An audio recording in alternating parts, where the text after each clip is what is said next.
everybody. It's Laurie White from the Greater Providence Chamber of Commerce, and welcome to another episode of Chamber TV. This is episode number 76, and today we are live on LinkedIn, we are live on Facebook, we are live on Twitter, as well as live on Chamber TV. So we have lots of avenues to get our message out, and we have an important topic to delve into today. And to help us do that, we have Rebecca Weber from the Cambridge Innovation Center Health, a new offspring of the CIC. And Rebecca, it is so great to see you again. We saw each other just a couple of weeks ago when you were joining us for Chamber TV to talk about all the good work that CIC has been doing in the community, but now you have a new project to share. So how are you? Thank you, Laurie. Thank you for having me. I'm sorry I haven't seen you in person in the intervening time, but I'm hopeful that this new solution that we're going to discuss today will be part of that equation. Okay, so a couple of weeks ago, I got an email from you. It was really exciting to say you had been dispatched to a new set of responsibilities within the CIC family.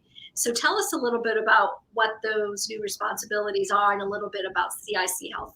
Happy to. Thank you, Laurie. It's true. It's sort of an extension of the idea that we broke news the last time you and I spoke a couple months ago that CIC was entering a new foray of COVID testing. And now I'm here to affirm some of that knowledge and to explain our expanded delivery of this service to individuals, organizations, institutions, companies, and the broader public. And excited to share that our new website, cic-health.com, actually launched today. So we can debut that today as well. Fantastic. So what is assurance testing in layman's terms?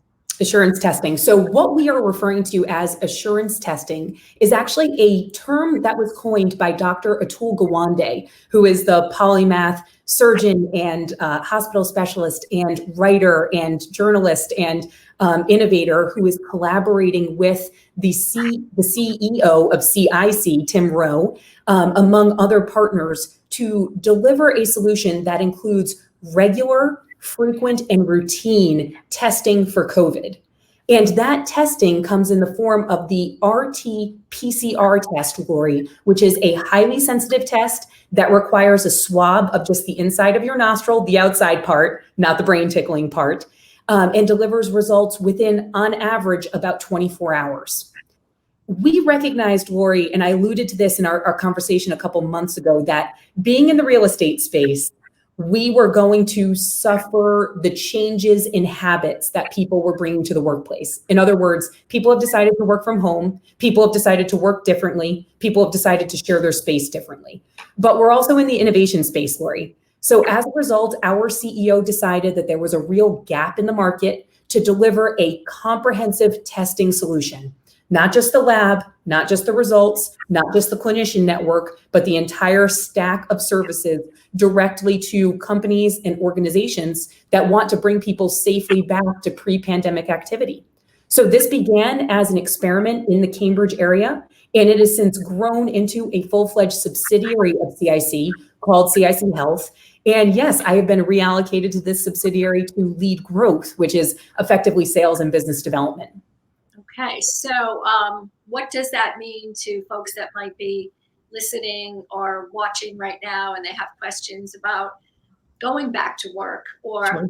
Even if they're working remotely, is there a solution for those people that are working remotely too to be able to access this? So Absolutely. Yeah. Yeah, I think this is new for everybody, right, Laurie? Like I didn't know an antigen test from a PCR test before I started with CIC Health about a month ago. This is such undiscovered territory to most of us who read about this in the news. And unfortunately, for those who are suffering from the disease, they've experienced it far too personally. So what we try to do is disambiguate the complexities around the logistics of COVID testing. So you need to have, for example, a lab that will process the results. You need to have the consumables, the supplies that are actually necessary to conduct the test. You need to have a clinician to order the test and to review the results. And in the case that you might test positive, to actually offer you some guidance about next steps. And you need to have an interface that brings all of those things together.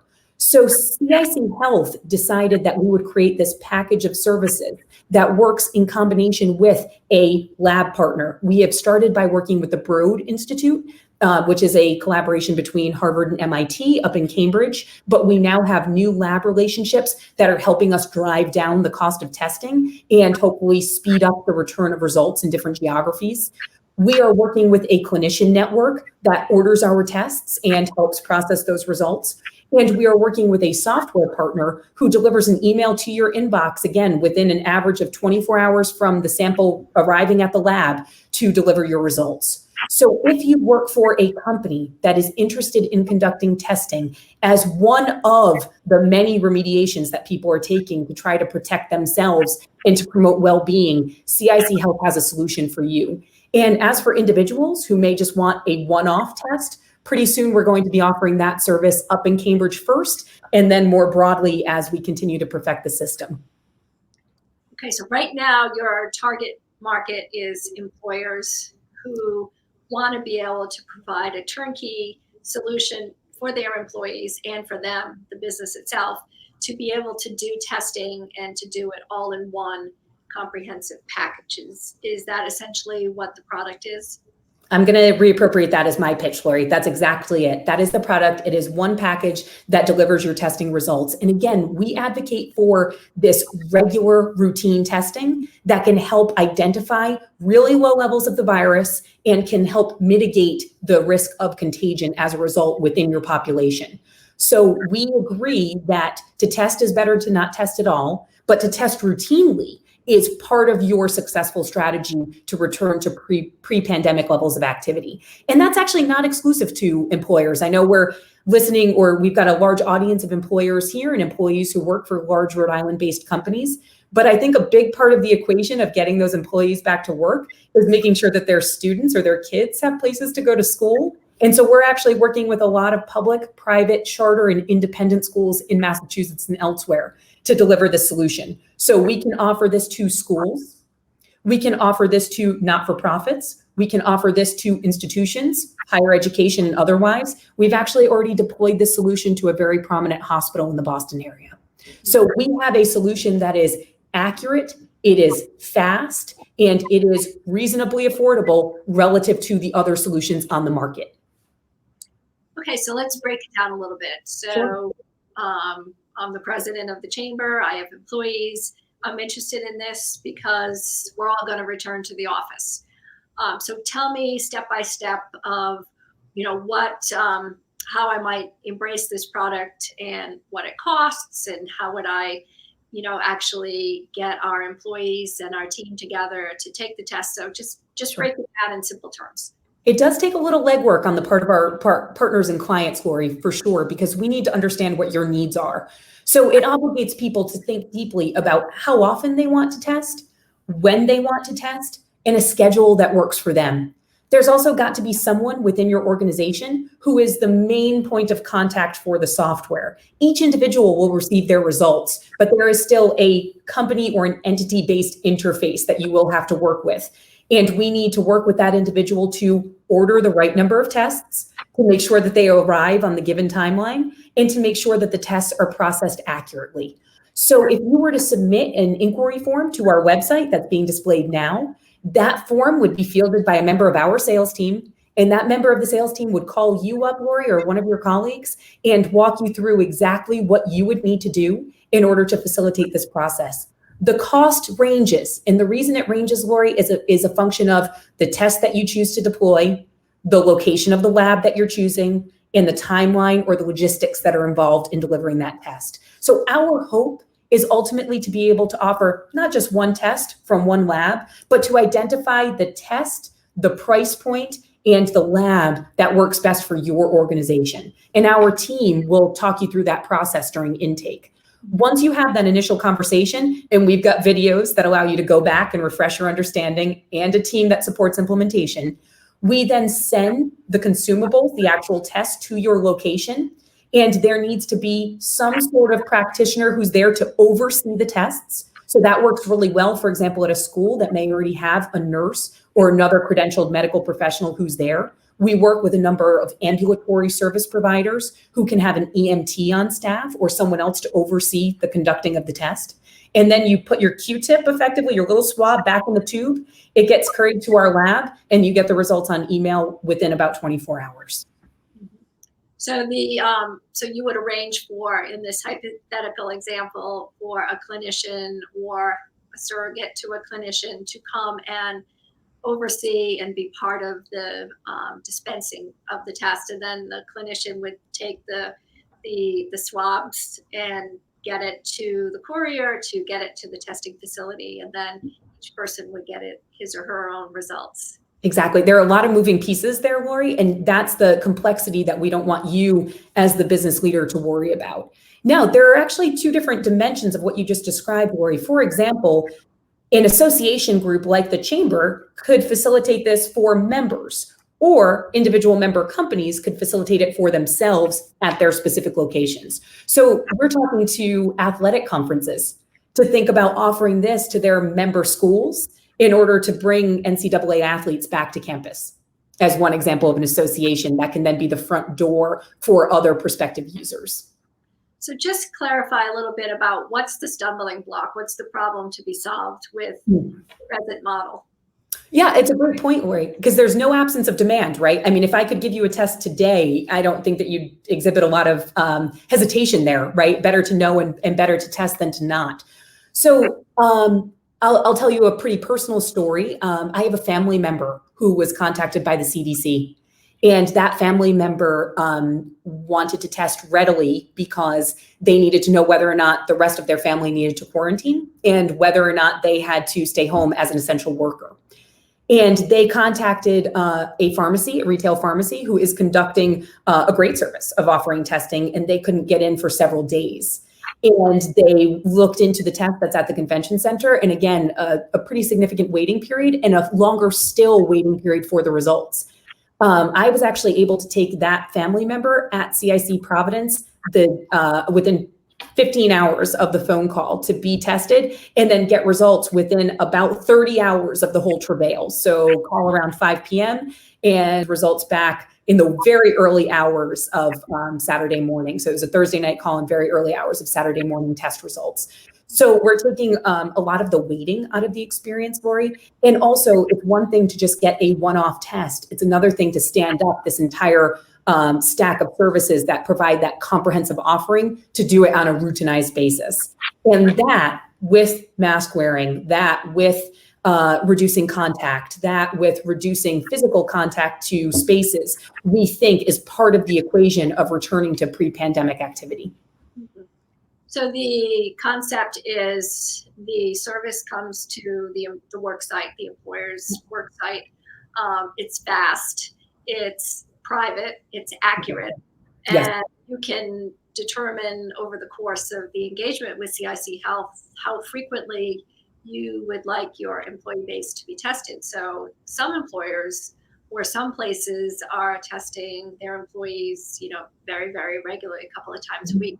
So that's an option with your Absolutely. Absolutely. And I think it's interesting too to note, Laurie, that there are tests that return results faster. For example, there are rapid antigen tests. Those tests have a different level of sensitivity and a different protocol associated with them. The reason we are working first with PCR tests is because the validation would suggest that they have a higher degree of confidence in picking up smaller amounts of the virus, meaning you pick up an indication of the virus sooner and you're faster to be able to mitigate the risk of contagion. So it's a really important point to note. Yeah, so the sensitivity of the testing defines the accuracy, and there are a multitude of tests that are out there that deliver any range of specific accuracy sensitivities. But tell us a little bit about what the different types of testing are. You mentioned PCR versus other rapid tests. Give us a little primer on the testing medium, if you will. You're testing my very limited and rudimentary understanding of biology and chemistry here, Laurie, and probably some other subject I should be better versed in.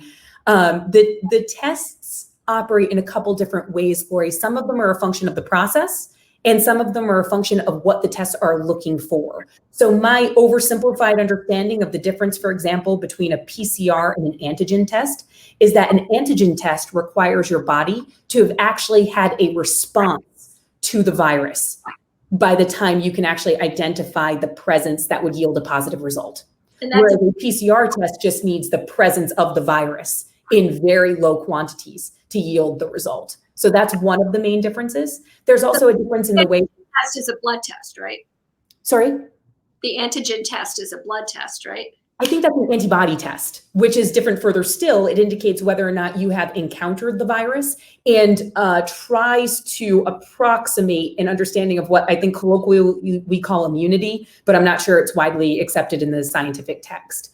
The antigen test can also be administered with a nasal swab. Okay. So there are the different mechanisms, right? The blood test for antibodies, the nasal swab for the PCR test and the antigen test.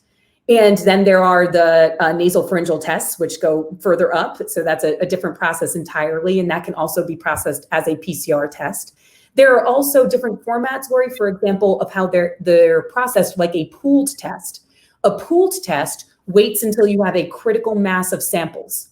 Those samples are then all tested concurrently. So it reduces the incremental cost per sample. However, if even one sample within the pool tests positive, then each of those samples need to be tested individually to understand who actually did have the positive result. So that can be slower, even though it is produced at a lower cost. It all depends. And this science is evolving all the time, Laurie, and luckily we have some really sophisticated team members who keep a pulse on the newest test type. For example, there are some institutions that are testing wastewater. There are some institutions that are testing surfaces for contact evidence. So there are different ways that we're learning to test for the virus all the time, and they're not necessarily mutually exclusive. So I think the beauty of offering a point of access to the kind of test that's appropriate for your population at a price point that's affordable to you and a routine or a schedule that works for your community is that once again, CIC is bringing a really innovative solution and access to an innovative solution to sometimes small or medium-sized employers who otherwise wouldn't have the scale or the bandwidth to be able to construct this themselves. Large employers might be able to do this, right? They might be able to contract, they might be able to work this out for themselves. But just like CIC proper delivers the infrastructure overhead and takes a lot of the headache out of the office building, we're trying to do the same by extending access to testing. And the more large clients we can get, the more we can exert our leverage in the market to continue to drive the price of each test down so that we can supply more affordable testing to a wider and wider group of clients. Who would have ever guessed a year ago when we were inaugurating CIC that we would be talking about not just space, but testing for a pandemic? Very You're right. Interesting turn of events.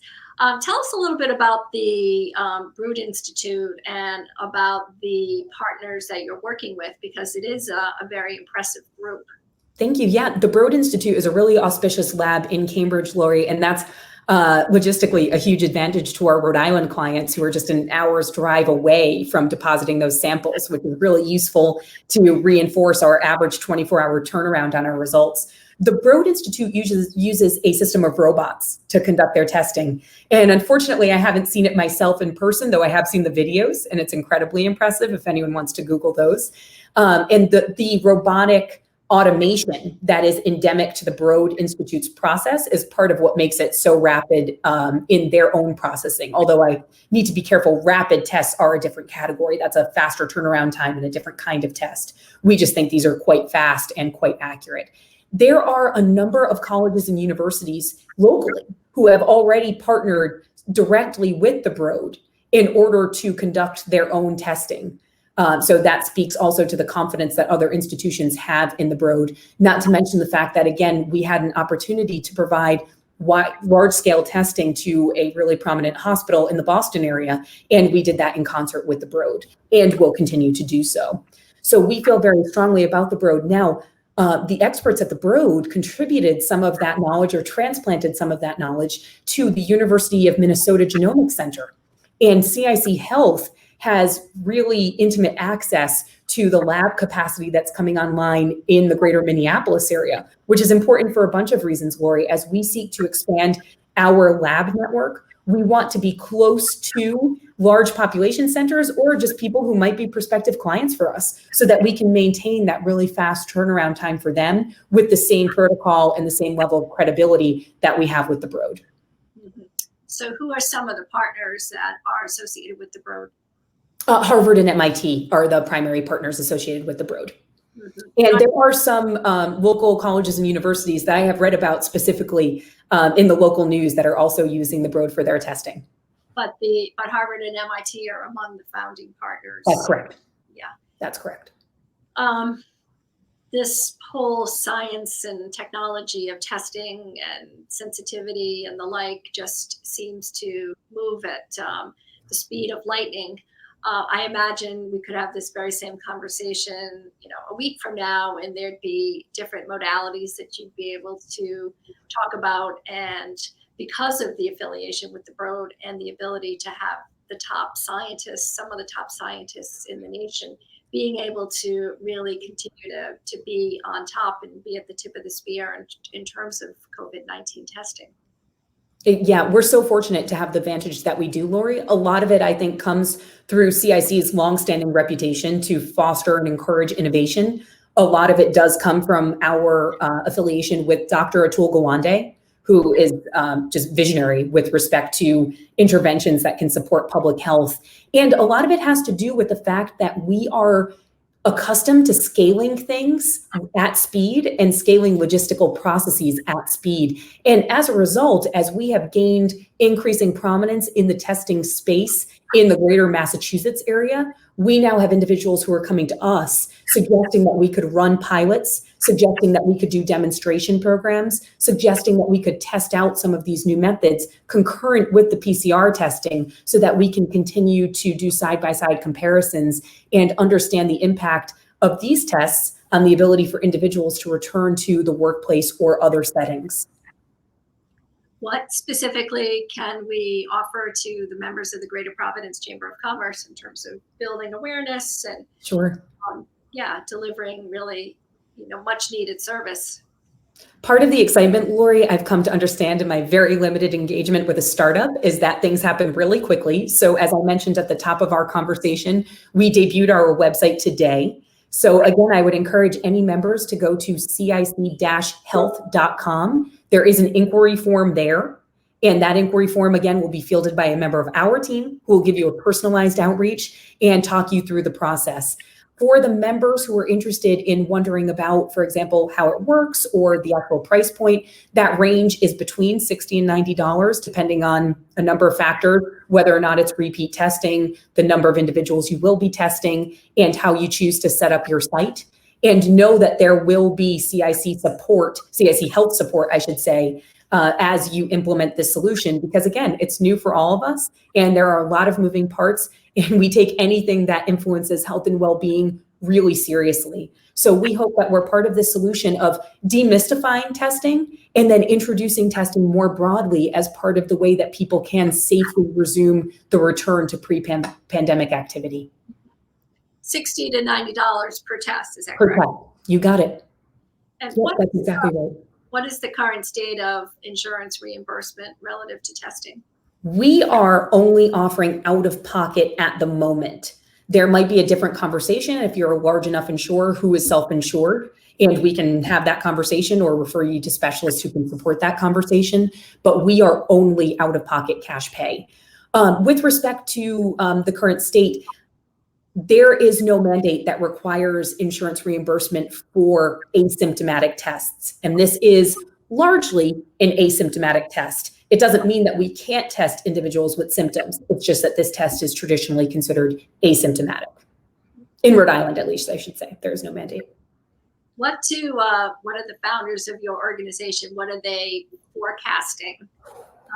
Dr. Gwande's as an example in terms of, Sure.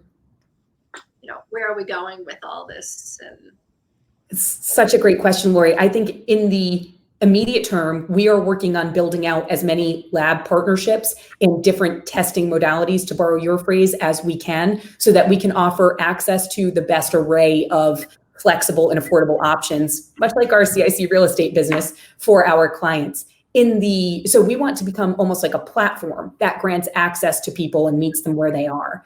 In the further near term, Laurie, as we think about the fact that we've built out this really sophisticated logistical supply chain, you can create some logical extensions of what else we could hope to deploy in a really sophisticated supply chain, especially if we add a few more features like cold storage, or a few more features like our own team that can collect the samples. So you can think in the coming months, we hope that there are new solutions that will require that sort of logistical supply chain that we could help support. But we know that testing will probably overlap with any other new intervention, whether it be a vaccine or another response to the pandemic for the foreseeable future, because you just can't cover an entire population fast enough that you can do it serially. You have to do them concurrently. Based on what you're describing, it seems as though this notion of testing is going to be in our future for a very, very, very long time. Is that a good statement? I think that's what we're hearing from the experts, Laurie. And again, I am by no means a scientific expert. I don't think I've had science in the last 17 years, but I can say that that is the conventional wisdom. When you think about what you need to do in order to make people feel more comfortable about re-entry, whether it's a social setting or a workplace setting or an institutional setting, it is figuring out ways to layer protection. And again, we're doing that a lot. We're seeing it everywhere with masks. We're understanding the value of social distancing. We are internalizing the notion of reducing touch points, contact with people and with spaces. And now testing can be one more data point that you have to help support the return to more healthful activity. If you're just joining us, we are speaking with Rebecca Weber from the newly stood up CIC Health organization. And what Rebecca is talking about is rapid testing on site for employers and their employees, rapid and accurate testing as part of the new CIC set of offerings, suite of offerings. So in addition to co-working space, we're actually doing co-working testing as well. So that's what we're talking about. And Rebecca, any last thoughts that you'd like to share with us? And don't forget to remind folks once again how they can learn more about the website, what the URL is. I think people are interested in learning about the robots that you mentioned and how they might begin the first set of steps to onboard this process if they were interested. Thank you for the opportunity, Laurie. We will bring that fast, affordable, accurate test to be stood up at your workplace. So that's an important note, that we want to meet you where you are with your need, your employer base. And even if you don't know what you need, which I think is most of us in this environment, again, we agree that more testing is better than no testing. And just submit an inquiry form. One member of our team will get back to you. We've been doing this for months now. We've gotten our feet under us. We've done it with more than 100 clients. We've conducted more than 100,000 tests at this point. So have some confidence in our ability to at least share what we have done, and hope to offer you some guidance about what you can do. And for Rhode Islanders, we do have access to testing at the Broad and other labs that are coming online. And it's a wonderful resource to support small, medium, large organizations, institutions, public, private. And again, we're working with hospitals. We're working with really sophisticated organizations. So please visit our website, cic-health.com, and submit an inquiry form if you'd like to learn more. We're very hopeful that we can find a way to support the return to pre-pandemic activity for you and your colleagues in a safe and affordable way. Thank you for emphasizing that small businesses also would have an opportunity to plug into this. So even, micro-sized businesses that would be somewhat typical of a CIC tenant is a solution for them as well, right? Absolutely. And in fact, our CIC clients do benefit from this service. So it's just another reason to join our community, to be on the cutting edge, to have access to this sort of infrastructure. But we can absolutely talk to any size business about the ability to establish and conduct routine COVID testing. Thank you, Rebecca Weber from CIC Health, for joining us today on Chamber TV. Again, we were live on Facebook, LinkedIn, Twitter. Also, Chamber TV is available on profchamber.com website. You can see all of the episodes that we've produced over the last several months. This is episode number 76.